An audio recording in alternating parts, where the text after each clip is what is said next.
बिस्मिल्लाहिर्रहमानिर्रहीम। अस्सलाम वालेकुम। आपका मेज़बान सुहेल शेख आपके लिए एक नए चैनल, आपका अपना चैनल एक बेटर ओपिनियन के साथ हाज़िर हुआ है। डिफरेंट टॉपिक्स हम इसमें शेयर करेंगे, डिफरेंट टॉपिक्स हम इस पे डिस्कस करेंगे। आप लोगों के सवालात होंगे जिनका मैं जवाब दूंगा, और जो कोई अगर आप सवाल करना चाहें आप मुझे कमेंट कीजिएगा, मैं आपको उस पर एक नई वीडियो बना के भेज दूंगा। अभी बहुत से दोस्तों ने मुझे कहा कि आजकल जिस तरह कोविड का सीज़न चल रहा है, पेंडेमिक है, लोग डिस्टर्ब हैं, लोगों के जहनों में बहुत से क्वेश्चंस हैं, तो ये थोड़ा सा क्लैरिफाई करें। तो बहुत सारे क्वेश्चन थे, तो मैंने कहा चले मैं एक छोटी सी वीडियो बना के आपको शेयर करता हूँ ताकि आप लोगों का माइंड क्लियर हो जाए कि एक्चुअली ये कोविड है क्या। तो सबसे पहले हम ये देखते हैं कि कोविड, जगह जगह कोविड है, कोविड है, कोविड है क्या। ये अब वर्ड पे गौर करें, Covid, COVID। CO mean corona, VI mean virus and D mean disease, यानी कोरोना वायरस डिज़ीज़। ये अब आपको क्लियर हो गया कॉन्सेप्ट कि कोविड क्या है, कोरोना वायरस डिज़ीज़, यानी ऐसी डिज़ीज़ जो कोरोना वायरस की वजह से होती है। ठीक है, अब ये क्यों होती है, इस पे एक अलग से चैप्टर है कि ये फ्लू की एक किस्म है, ये ट्रांसमिट तेज़ी से होती है, ये एक पर्सन से दूसरे पर्सन को बहुत जल्दी इसका इफ़ेक्ट होता है, उसमें क्या केयर होनी चाहिए, कितने आपका डिस्टेंस होना चाहिए, एक सोशल डिस्टेंसिंग जिसका एक जगह जगह पे मेंशन होता है कि एटलीस्ट 1 मीटर का फासला होना चाहिए। क्यों होना चाहिए, सवाल होता है ना कि क्यों होना चाहिए। देखिए नाज़रीन, जब कोई कोविड का कोई पेशेंट होता है, कोई ऐसा मरीज़ जिसको कोरोना वायरस है, जब वो छींकता है या जो खांसी करता है तो उसके मुंह से जो ड्रॉपलेट निकलते हैं, यानी कि जो टिनी पार्टिकल्स होते हैं, यानी कि जो आपका लुआब है या जो आपके ड्रॉपलेट हैं, वो जब दूसरे शख्स के मुंह में नाक के ज़रिए या मुंह में जाएं तो वो इफ़ेक्ट हो जाता है। इसीलिए 1 मीटर का डिस्टेंस मेंशन किया जाता है कि जब आप छींकते हैं या खांसी करते हैं तो ड्रॉपलेट 1 मीटर के अंदर तक रहते हैं, उसके बाद आगे नहीं जा सकते। उनकी स्पीड इतनी होती है, उनका डिस्टेंस इतना वो कवर करते हैं, इसलिए कहते हैं कि आप फासले पे रहें। Simple is that. इसकी इलामत क्या हैं, इसमें फ़ीवर हो सकता है आपको, और इसमें टायर्डनेस यानी थकावट हो सकती है आपको भूख नहीं लग रही, और आपको अजीब सी फीलिंग्स हैं, आपका रेस्पिरेटरी ट्रैक्ट इन्फेक्शन डिस्टर्ब है, यानी आपका सांस निज़ाम तनफ़ुस डिस्टर्ब हो रहा है, आपको सांस लेने में दुश्वारी हो रही है, आपका टेस्ट ख़त्म हो गया, आप टेस्टलेस हो गए हो, आपको चीज़ों का जायका महसूस नहीं होता। ये कुछ अलामात हैं नाज़रीन, वो सबको पता है। अब इसमें होता क्या है, आपको क्वारंटाइन होने का कहा जाता है, यानी कि आप अपने आप को 2 वीक्स के लिए एक सेपरेट रूम में रख लेते हैं, अपना खाना पीना अलहदा कर लेते हैं, उसमें आप अपनी डाइट लेते हैं, उसमें आपको फैटी या जो बटर हो गया, आपको रेड मीट हो गया, आपको फैटी जो प्रोडक्ट हैं, डेयरी प्रोडक्ट्स हैं, आपको उनसे अवॉइड करना होता है। ठीक है, और आपको एहतियात करनी होती है। अगर आप रूम में बैठे हुए हैं और कोई और आपके रूम में भी बैठा हुआ है, और मोस्टली ये होता है कि पेडिस्टल फ़ैन चल रहा है या रूम कूलर चल रहा है, तो उससे जो एयर प्रेशर है, अगर आपने उस दौरान खांसी कर ली है या आपने छींक लिया है, तो उससे भी ड्रॉपलेट्स जो हैं वो ट्रांसमिट हो सकते हैं। कोशिश करें कि वेंटिलेशन रखें, फ्रेश एयर का आपको आने दें, हवा का होना चाहिए, उस रूम में हवा का एंटर होना चाहिए। तो बाकी एहतियात करें, ठीक है, आप एहतियात करें, जितना हो सके सोशल डिस्टेंसिंग कायम रखें। ठीक हो गया। फिर कुछ दोस्तों ने सवाल किया कि जी जिस तरह आजकल सीज़न है गर्मियों का, तो हम स्विमिंग पूल जाते हैं, तो क्या स्विमिंग पूल में भी कोई ये वायरस जो है ट्रांसमिट कर सकता है। देखिए नाज़रीन, जहाँ पर गैदरिंग होगी डेफ़िनेटली ये वायरस अटैक करता है, तो स्विमिंग पूल में भी लोग इकट्ठे नहा रहे होते हैं। हाँ, अगर तो वो स्विमिंग पूल प्रॉपर क्लोरीनाइज्ड हुआ हुआ है, उसमें क्लोरीन की प्रॉपर मिकदार है, तो वो सेफ़ है। अदरवाइज़ जो आजकल के हमारे हम देख रहे होते हैं, जो हमारे राउंड अबाउट जो स्विमिंग पूल्स हैं, लोग नहा रहे होते हैं या ट्यूबवेल हैं, उनमें कोई ऐसा सिस्टम नहीं है ना। तो हमेशा आपको अपनी एहतियात करनी है, अपने आप को दूसरों से बचाना है। ठीक है, तो आप एहतियात करें, अवॉइड करें ऐसी जगहों पे जाने से जहाँ गैदरिंग हो, जहाँ आप समझते हैं कि कोई भी इफ़ेक्टिव हो सकता है और उसके ज़रिए आपको ट्रांसमिट हो सकता है, तो आप एहतियात कर लें। ठीक है। फिर नाज़रीन, कुछ दोस्तों ने सवाल किया कि हॉट सीज़न में नहीं होता, कोल्ड सीज़न में होता है, कोल्ड में नहीं होता, हॉट में होता है। ये एक कन्फ्यूजन डेवलप हो रही थी।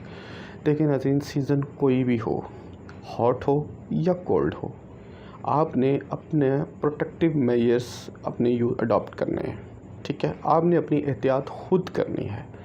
तो ये सीज़न को नहीं देख के ये वायरस अटैक करता, इसने हो जाना है तो हो जाना है। इसमें ये कतन आप जहन से निकाल दें कि जी हॉट सीज़न है तो ये वायरस किल हो जाता है, कोल्ड सीज़न है तो ये वायरस अटैक नहीं करता। Not at all. वायरस है, उसने ये मौसम देख के नहीं अटैक करना। ठीक हो गया। अच्छा, इसमें नाज़रीन ये होता है कि ज़्यादातर लोग अफेक्ट होते हैं लेकिन ख़ुद ब खुद ठीक भी हो जाते हैं। ये एक वबा है। वबा हर शख्स को होती है और ख़ुद ही ठीक हो जाती है, ठीक है।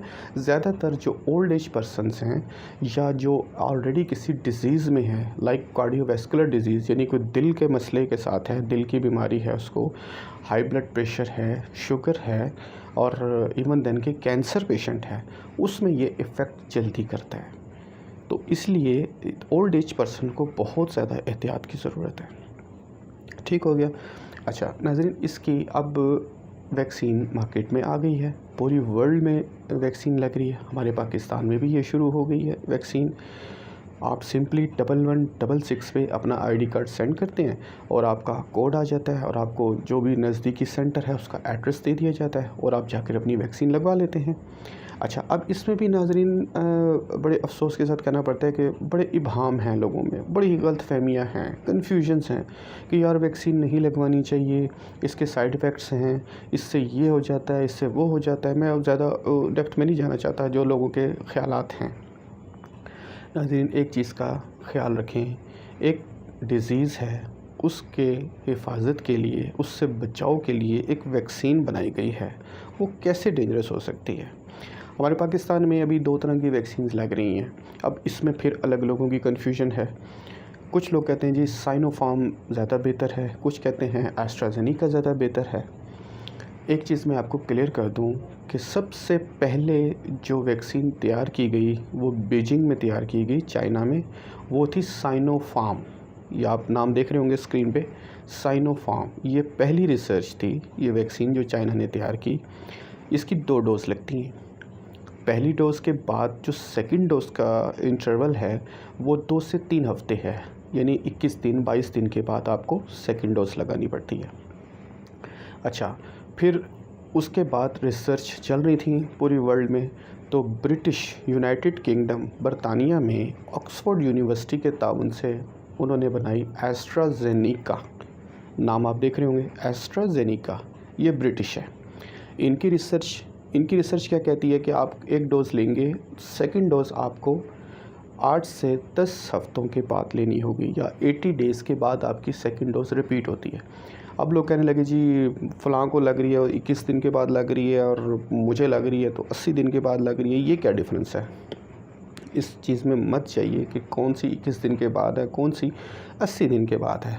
मकसद आपने वैक्सीन लगवानी है और सेकंड डोज़ उसकी कंप्लीट करनी है। याद रखें कि जो लोग फ़र्स्ट डोज़ लगवाते हैं और वो मुतमईन हो जाते हैं कि अब हम प्रोटेक्टिव हो गए हैं, अब हमें सेकंड डोज़ की ज़रूरत नहीं है, नहीं, ये जहन से ख़्याल निकाल दें कि इम्यून सिस्टम इंक्रीज़ होगा तो सेकंड डोज़ के बाद होगा। चाहे वो आप 21 दिन बाद वाली साइनोफार्म लगवा रहे हैं, चाहे आप 80 दिन बाद वाली एस्ट्राजेनेका लगवा रहे हैं। तो मकसद आपने सेकंड डोज़ कंप्लीट करना है, यानी दोनों डोज़ आपने लेनी है, ठीक है। तो अब किसी जगह पे साइनोफार्म लग रही है, किसी जगह पे एस्ट्राजेनेका लग रही है, तो कोई भी लग रही है आप उसको वैक्सीन को लगवाएं और ये सेफ़ है। इसमें कोई किसी किस्म का इब्हाम नहीं होना चाहिए, ये आपका माइंड क्लियर होना चाहिए। ठीक हो गया। तो नाज़रीन, मैंने आपको आज की इस वीडियो में ये बताया है कि कोविड है क्या, ये होता कैसे है, इससे बचना कैसे है। जैसे मैंने कहा, सोशल डिस्टेंसिंग रखनी है, आपने 1 मीटर का डिस्टेंस रखना है, मास्क लगा के रखना है ताकि इन केस अगर कोई ड्रॉपलेट आता है तो आपके मास्क से वो रुक जाए, आप उसको इनहेल ना कर सकें, नाक के ज़रिए, मुंह के ज़रिए आपके अंदर ना जाए, ना इफ़ेक्ट हो। केयर करेंगे, आप अपना ख्याल खुद करेंगे, दूसरों ने आपका ख्याल नहीं करना, आपने अपना ख्याल खुद रखना है। तो आपको मैंने बता दिया कि आपने मास्क लगाना है, सोशल डिस्टेंसिंग रखनी है, 1 मीटर का फासला रखना है एटलीस्ट, और आपने वैक्सीन लगवानी है। अगर आपकी एज 40 प्लस है, 50 प्लस है, 60 प्लस है, अनकरीब आजकल में 30 प्लस भी शुरू हो जाएगी वैक्सीन लगना। आप सिंपल अपना INIC नंबर आप सेंड करते हैं, आपको कोड आ जाता है, आप जाके फर्स्ट डोज़ लगवाते हैं, फिर सेकंड डोज़ का वेट करते हैं और सेकंड डोज़ लगवा लेते हैं। ये इस तरह आपका प्रोसेस कंप्लीट हो जाता है। इस बारे में अब आप उम्मीद है कि आपका जहन में क्लियर हो गया कि कोविड क्या है और उसकी वैक्सीन क्या है। अच्छा नाज़रीन, वैक्सीन लगवाने के बाद साइड इफ़ेक्ट्स के बारे में लोग कह रहे थे कि क्या होता है। याद रखिए, हमेशा जो चीज़ मार्केट में आती है रिसर्च के बाद आती है।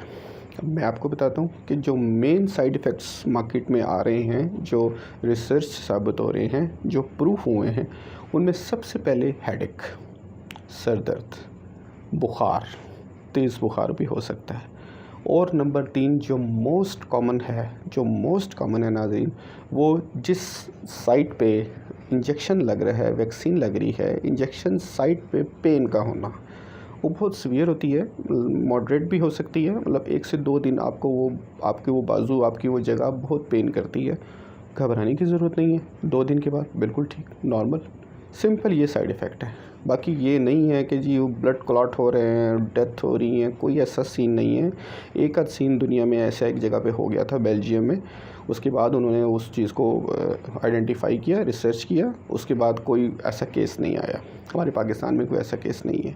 तो आप बेफ़िक्र होकर ईज़ी रिलैक्स होकर जाएं, वैक्सीन लगवाएं, अपने बड़ों को लगवाएं, ख़ुद को लगवाएं, और जो भी एज 40 प्लस हैं उन सबको आप वैक्सीन लगाएं, ताकि आप कुछ तो हिफाजती तौर पर अपने आप को तैयार रखें। बाकी याद रखें, तब्दीली ज़िंदगी का हिस्सा है। कोई टाइम, कोई वक्त सदा नहीं रहता। आज मुश्किल है, कल ये मुश्किल कट जाएगी, कल आसानी आ जाएगी। अपने आप को ज़हनी तौर पर तैयार रखा करें। खुश रहें, खुशियाँ बाँटें। उम्मीद है आपको ये वीडियो पसंद आई होगी। आप अपने कमेंट्स ज़रूर दीजिएगा। ये मेरा ईमेल एड्रेस इसके ऊपर आ रहा है, आप इसके ऊपर मुझे कमेंट कीजिएगा।